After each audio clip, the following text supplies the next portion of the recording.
Paz, queridos. Irmãos, tome assento, por favor. Deixa eu fazer os agradecimentos. A honra é toda minha de estar de volta aqui. Já estive em alguns momentos aqui nessa igreja, tenho um carinho especial por ela. Tenho também um carinho muito especial pelo pastor Carlinhos, pela família, porque são amigos queridos. E, irmãos, eu estava, logo que fui convidado, a Amós é parente, então nem falo muito que o Amós e a Mara é parente. Então, parente, você sabe como é que é. A gente já trata na intimidade, nem faz muita citação, não dá muita moral, né, Mara? Mas a gente se sente muito honrado de estar aqui. Quando o Amós entrou em contato comigo, eu fiquei muito feliz. E logo de início tinha uma palavra no meu coração. Eu falei, olha, eu acho que aquilo que eu venho lendo, eu vou aproveitar. E aí deixei, fiquei estudando e tal. E eu costumo brincar que Deus tem um senso de humor fantástico. Essa manhã eu fui pegar e falei, vou revisar o sermão. Eu fui dar aula na escola bíblica dominical. Falei, vou aproveitar que eu estou revisando a lição, também vou revisar o sermão. E aí chegou, o coração trancou e não conseguia nem direito ler o texto que eu tinha escolhido. E aí o Senhor colocou no meu coração uma outra palavra, que eu acho que é porque alguém evangelizou alguém aqui de manhã. E Deus falou, filho, eu preciso falar outra coisa com pessoas que vão lá essa noite. Então, vou mudar essa mensagem aí. Ou, na verdade, talvez eu estivesse um pouco surdo e o Senhor escolheu a mensagem e eu que não tinha ouvido achado que era outra. No final das contas, querido, eu quero que você abra Lucas, Evangelho de Lucas. Hoje, todas as leituras foram em Lucas, então vou tomar isso como uma indicativa. O capítulo é o número 15, uma parábola muito conhecida, versículos 11. Vou ler só o versículo 11. A parábola se encontra do verso 11 até o 32, mas eu queria só ler a parte A do verso 11. Evangelho de Lucas, capítulo 15, a partir do verso 11. O texto diz assim: um certo homem tinha 2 filhos. Só isso. Repete comigo. Um certo homem tinha 2 filhos. Quantos filhos esse homem tinha? Essa parábola é muito conhecida como a parábola do filho pródigo. E eu nem entendo por que ela é assim. Jesus não estava falando de um filho. Quantos filhos o homem tinha? Então por que a parábola é de um filho só? Essa parábola começou a ser proclamada como filho pródigo porque se passou a falar muito e dar muita ênfase ao personagem secundário dessa parábola, o filho mais novo. Mas ele não é o personagem principal da parábola. O personagem principal dessa parábola é o pai, é o homem. Ele é o personagem principal. Lucas é maravilhoso porque ele tem uma preocupação muito grande com os detalhes. O seu evangelho, ele é escrito com uma direção específica. Ele quer apresentar Jesus para os gregos. E os gregos valorizavam a sabedoria, valorizavam o poder de elocução, a capacidade argumentativa. Então Lucas escreve com uma tranquilidade, com uma capacidade ímpar. Ele era alguém muito estudado, era médico, era historiador. O grego de Lucas é comparado aos gregos clássicos, de tão bem feito que é.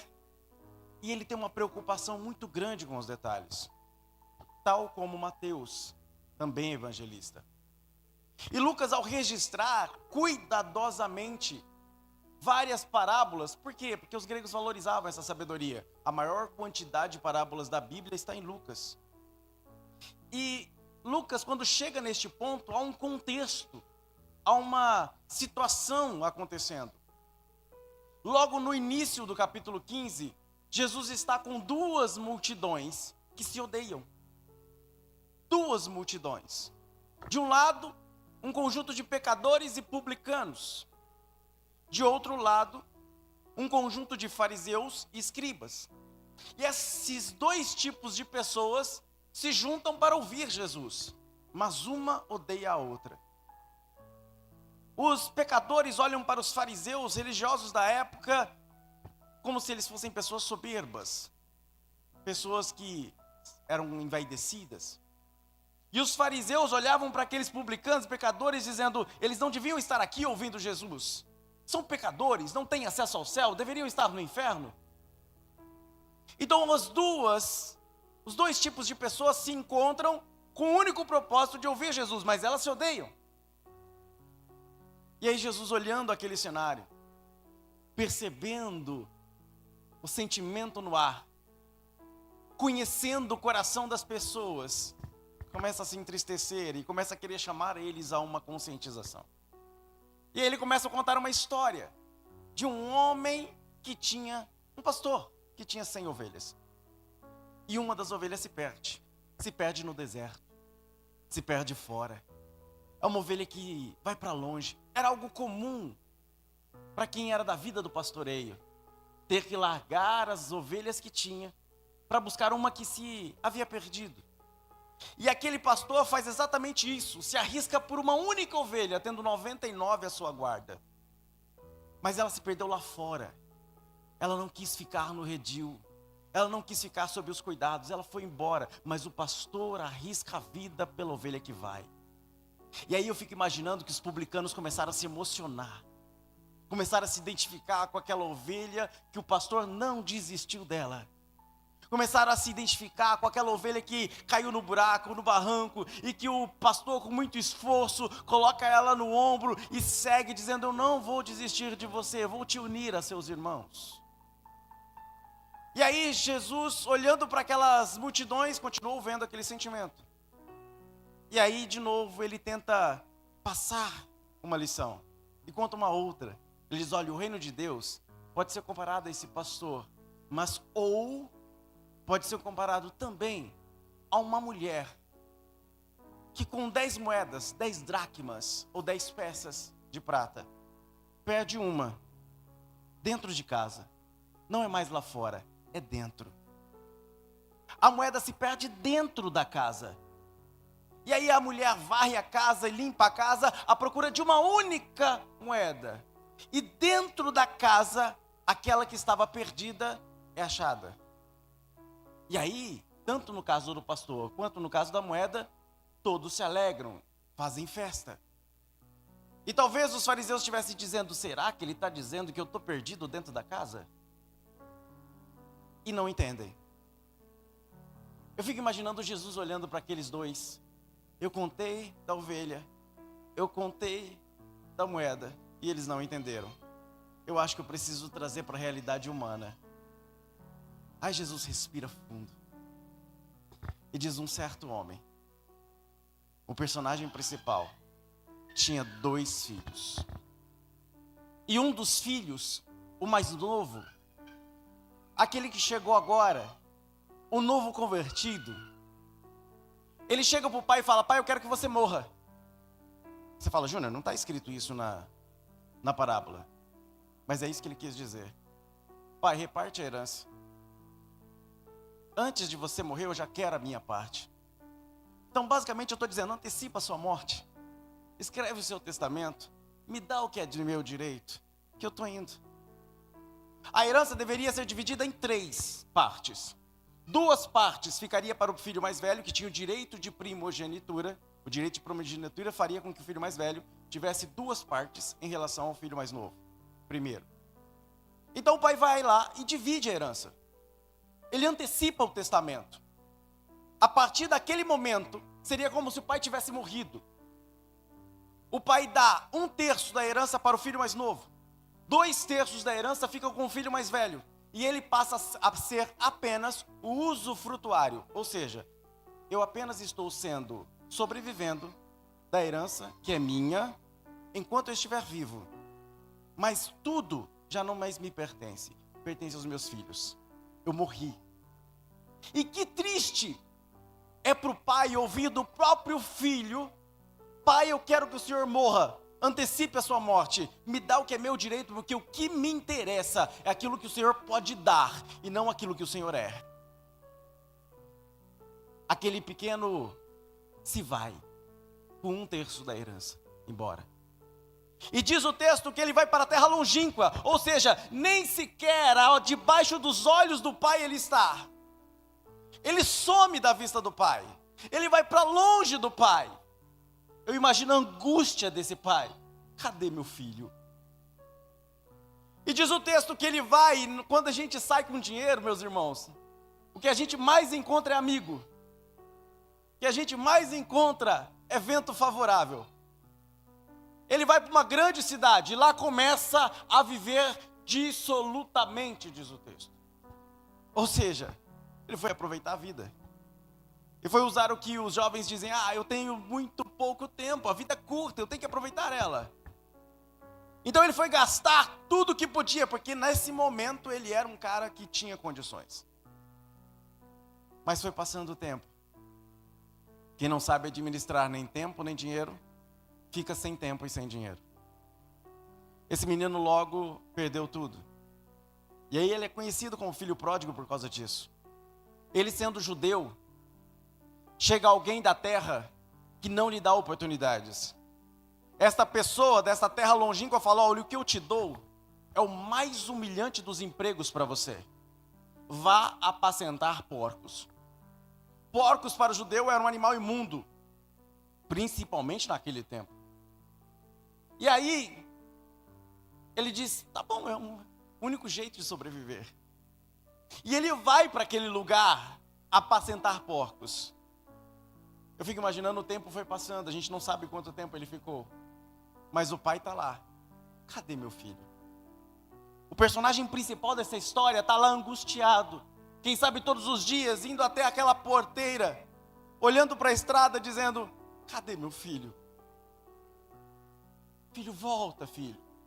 Volta, filho. Cadê você, filho? Mas cadê o filho? Está apacentando porcos.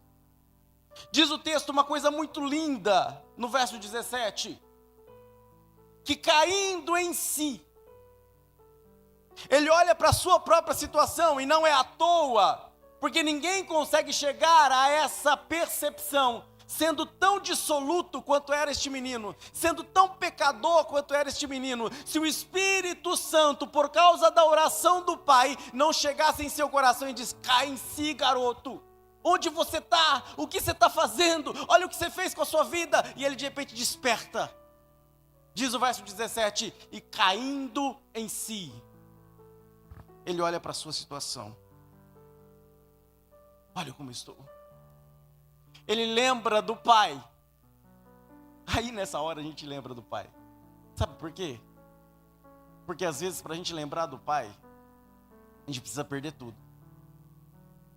Às vezes para a gente olhar para cima, a gente tem que estar muito embaixo. E aí esse garoto olha para aquela situação e diz: os jornaleiros do meu pai, os empregados do meu pai, nessa hora tem pão, nessa hora comem, se vestem, estão muito melhor do que eu, que sou filho. Sabe de uma coisa? E aí ele começa a elaborar um sermão, elaborar uma desculpa, construir um discurso. Sabe o que eu vou fazer?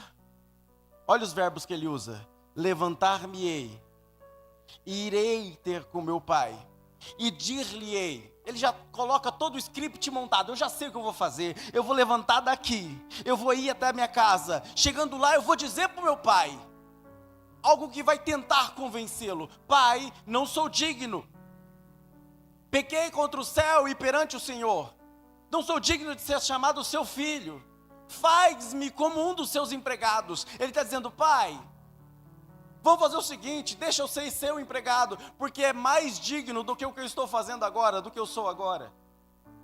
Então de novo eu vou pedir algo que o Senhor pode me dar, para que depois, com o meu suor, o meu trabalho, com a minha força, eu possa conquistar algo para mim, já que eu destruí tudo que era meu.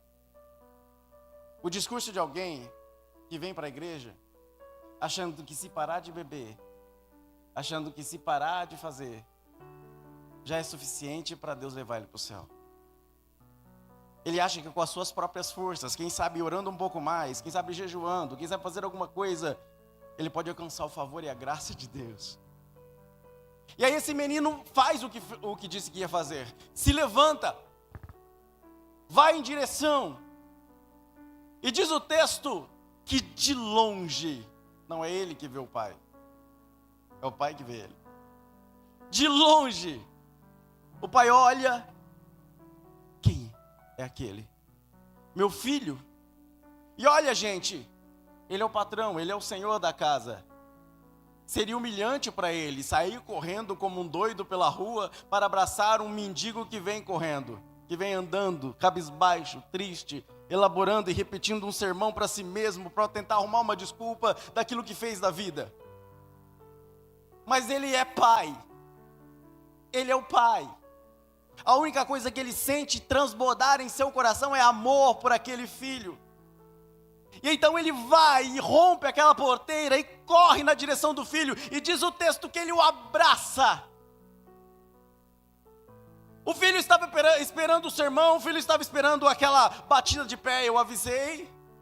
Talvez esperando que o pai o recebesse com um chicote na mão. Mas a única coisa que o pai faz é correr-lhe ao encontro, antecipar o movimento dele, abraçá-lo e dizer: meu filho. O filho se surpreende, mas não é suficiente. Ele quer dizer o sermão que ele veio repetindo a estrada toda. Pai, pequei contra o céu, pequei contra o Senhor, não sou digno de ser chamado seu filho. Não deu para terminar. Porque antes que ele conseguisse falar, faz-me como um dos seus jornaleiros, o pai já estava nem ouvindo ele, estava dizendo: ei, tragam a melhor roupa e vestilho, tragam um anel e coloca no dedo, ele está descalço, tragam sandálias para os seus pés. Ele não queria saber de discurso decorado, porque o amor não espera, o amor abraça. Antecipadamente o pai diz: ei, troca essas roupas sujas do pecado por vestes limpas de redenção. Troca essa mão vazia por um anel que identifica ele como filho. Quem passar por ele vai ver o anel e vai dizer: aquele lá é o filho do rei. Não deixa ele pisar na poeira do chão. Coloca sandálias de dignidade nos pés dele. Este é meu filho, que estava perdido, que foi achado, estava morto e reviveu. Nós precisamos comemorar. Mata o bezerro cevado, prepara a festa, porque eu quero receber e dizer para todo mundo que este é o dia que eu estava esperando, o meu filho de volta. E aí, a maioria dos pregadores para aqui, né? Mas o que a gente leu? O homem tinha 2 filhos. O pai está comemorando o filho que volta. Os publicanos estão chorando, ouvindo de Jesus isso. Porque eles olham e falam: fui eu que pequei. Fui eu que fui embora. Fui eu que me destruí. É minha vida que está em pecado. Ele está dizendo que o pai me recebe. Ele está dizendo que o pai me abraça. Ele está dizendo que o pai espera. O publicano está chorando. E aí Jesus continua a história, porque precisa falar de mais um filho. Ele olha para os fariseus e diz: quando aquele garoto estava na festa e o pai festejando, o filho mais velho chega do campo, aquele que tinha 2/3 da herança, chega do campo e olha aquela bagunça toda, aquele barulho todo, aquela festa toda. O que está acontecendo aí? Diz um dos empregados, o teu irmão chegou aí. Ele foi achado e estava perdido, mas foi achado. Ele estava morto, mas reviveu. O seu pai então, feliz, matou o bezerro cevado, e estamos festejando o retorno do teu irmão. E aí ele fica bravo e se indigna. Não vou entrar. Lógico, isso chegou aos ouvidos do pai. O pai sai para fora. Filho, diz o texto que ele insistia. Filho, entra para dentro. Teu irmão estava perdido e a gente achou ele. E aí, o filho bravo, cara fechada, diz: eu sempre te servi. Eu estive na tua casa domingo após domingo. Eu vinha nos cursos de terça, nos cultos de terça. Eu aparecia nos cursos de sexta. Eu vinha na escola dominical. Eu vesti terno e gravata. Eu vinha nos ensaios. Eu não parava de fazer tudo aquilo que o Senhor queria que eu fizesse. Eu varri a igreja, eu limpei os bancos, eu ensaiei o coral. Estes anos todos eu te servi. E o Senhor não me deu nenhum cabrito para comemorar com os meus amigos. Mas vem esse teu filho, não é meu irmão. Este teu filho, já não é mais meu irmão, teu filho, que gastou tudo com as meretrizes, e você mata o bezerro cevado para ele. Eu estou indignado. Aquilo ali, essa fala do filho mais velho, pela lei, já faria com que o pai pudesse deserdá-lo, porque era um desrespeito à figura do pai. Pela lei, o pai poderia dizer: a partir de agora eu te deserdo, a sua herança não mais te pertence, e você está na rua. A lei, o pai poderia fazer isso, seria justo. Mas o pai não faz isso. O pai é o personagem principal da história. Ele olha com o filho com amor e diz: meu filho, tudo que eu tenho já é teu. E era mesmo. 2/3 da herança já pertencia ao filho mais velho. Tudo que eu tenho já é teu. Você está dentro da casa, com a herança na mão, e não está usufruindo por quê? Você está dentro da casa, com a herança na mão, domingo após domingo, Espírito Santo disponível, tudo pronto para você, mesa servida, boa comida, água à vontade. Você tem a oportunidade de aprender a falar comigo, ser ministrado, ser cheio do Espírito Santo todos os dias, e você não aproveita. Você está reclamando comigo, porque o teu irmão,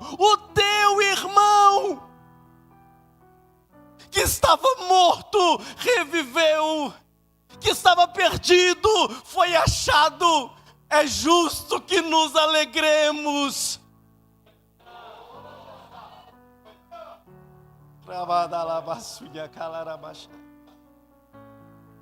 Um estava perdido fora, o outro estava perdido dentro. Mas o personagem principal dessa história, o pai, amava tanto, que com os dois agiu de graça e misericórdia. O filho mais novo que se perdeu lá fora, ele abraçou e trouxe para dentro. O filho mais velho que se perdeu dentro, ele ensinou, abraçou, amou e corrigiu. A gente muitas vezes se encaixa numa dessas duas coisas. Talvez nessa hora os fariseus tenham olhado um para o outro. A gente está dentro da casa. Esse cara está falando que a religião não é suficiente para nós. Que vir para a igreja, na Jacinta, sentar no banco não é suficiente para nós. Que a gente precisa aprender a olhar nos olhos do Pai, sentir o amor dele e usufruir da herança que ele já me deu.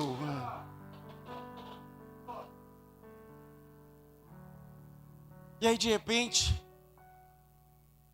aquelas duas multidões, dois tipos de pessoas, eu fico imaginando, talvez tenham se olhado e pela primeira vez percebido que eles eram irmãos. Nessa igreja hoje, A gente tem filho mais velho e tem filho mais novo. Deus não deixaria eu pregar essa mensagem se não tivesse. Então, estou falando com categoria e com convicção. A gente tem alguém aqui dentro. E este culto é para você. Direcionado para o seu resgate. Você está vindo no caminho, fazendo um discurso, tentando convencer Deus de alguma coisa, e Deus já está com os braços abertos, dizendo: vem, faz tempo que eu estou te esperando, vem.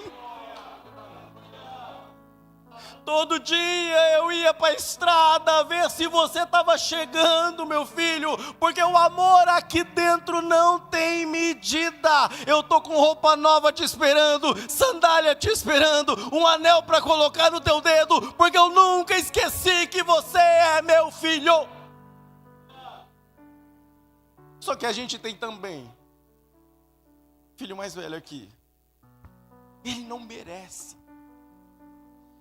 Deus não pode perdoar essa pessoa. Eu não vou perdoar essa pessoa, porque não merece.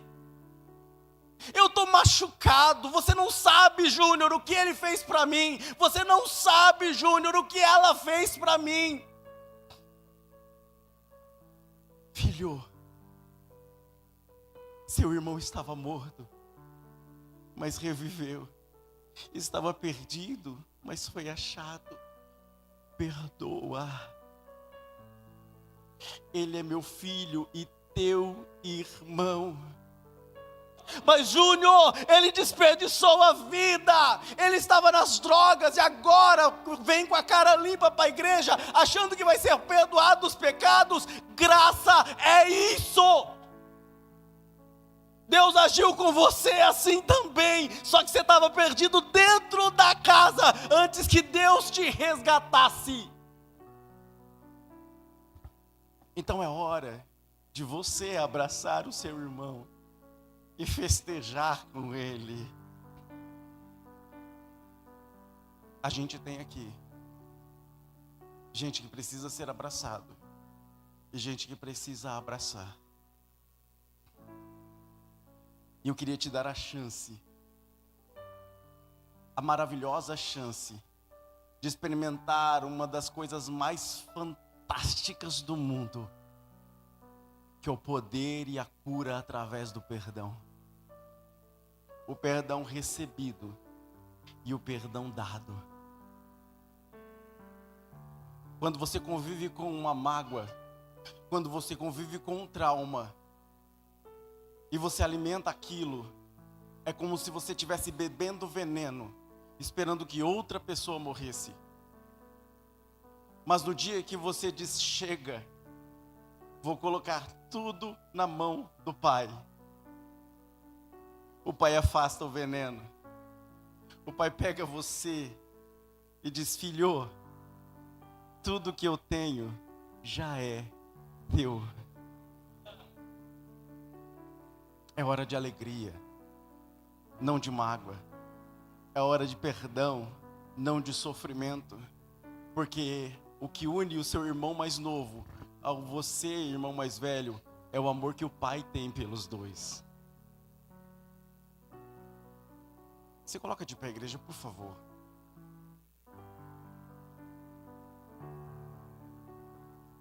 Presta atenção aqui. Por favor, presta atenção aqui. Você não precisa se identificar como irmão mais novo ou como irmão mais velho. Mas eu queria que você tomasse uma atitude. Eu queria dar a chance de você receber perdão. E eu queria dar a chance de você oferecer perdão.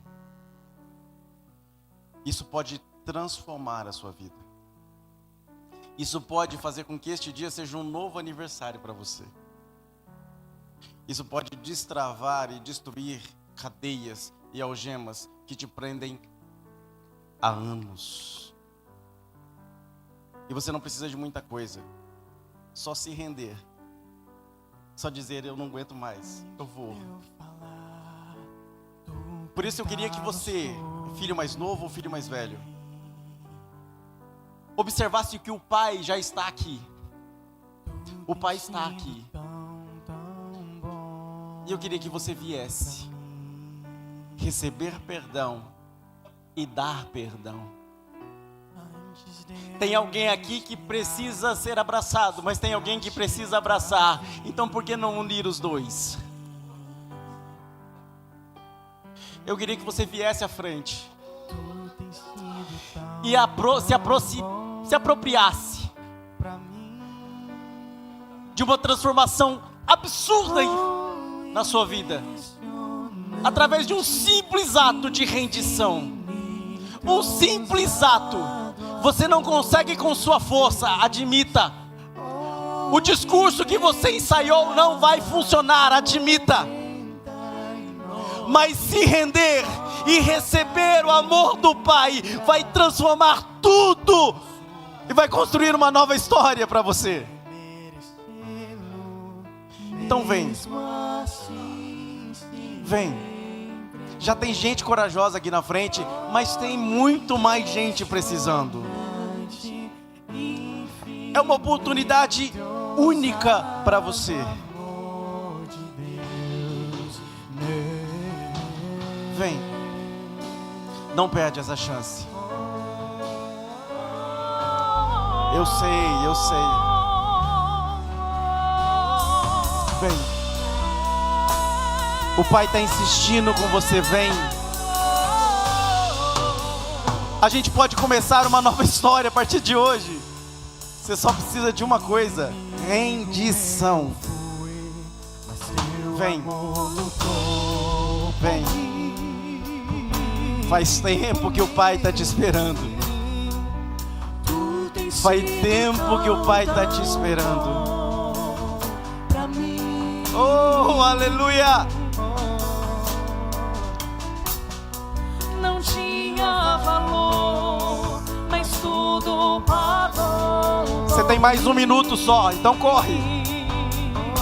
É o tempo desse louvor. Vem! Tudo tem sido tão bom. Você tem a oportunidade de transformar a sua história. Não se segura. Vem!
Igreja, olha para cá.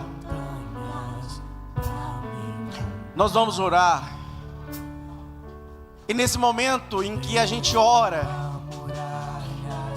e cadeias são quebradas, e traumas de anos, relações de anos começam a ser reconstruídas.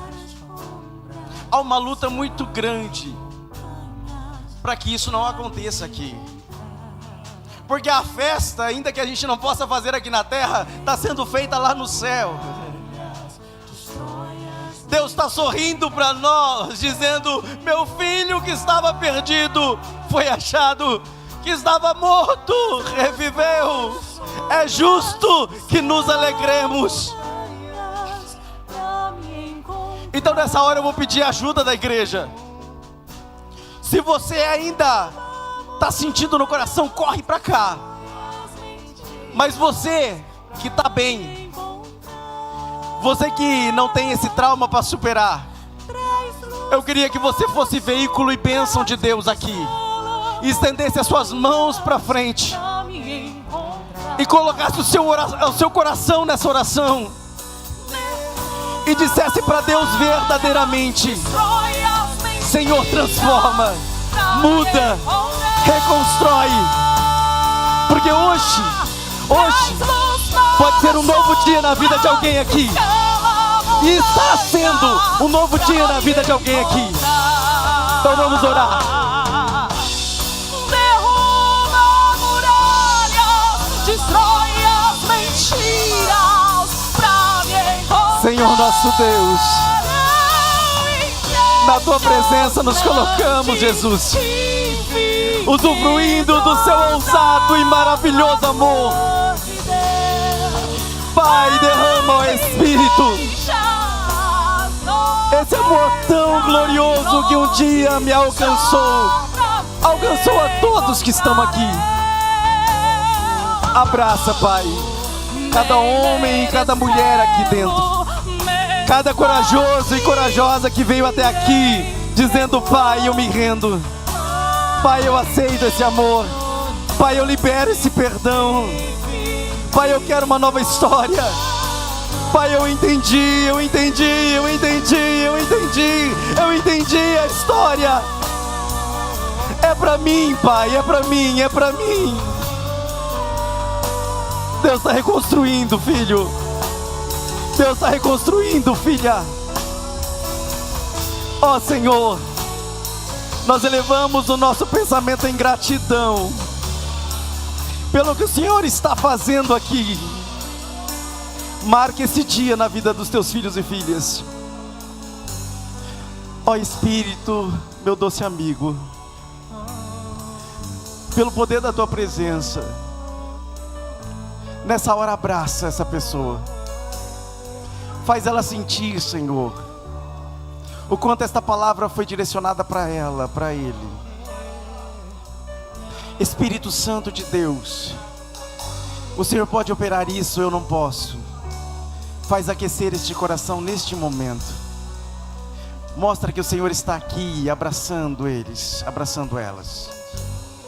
Para a glória do teu nome, no nome de Jesus nós te louvamos e te agradecemos. Amém, Jesus.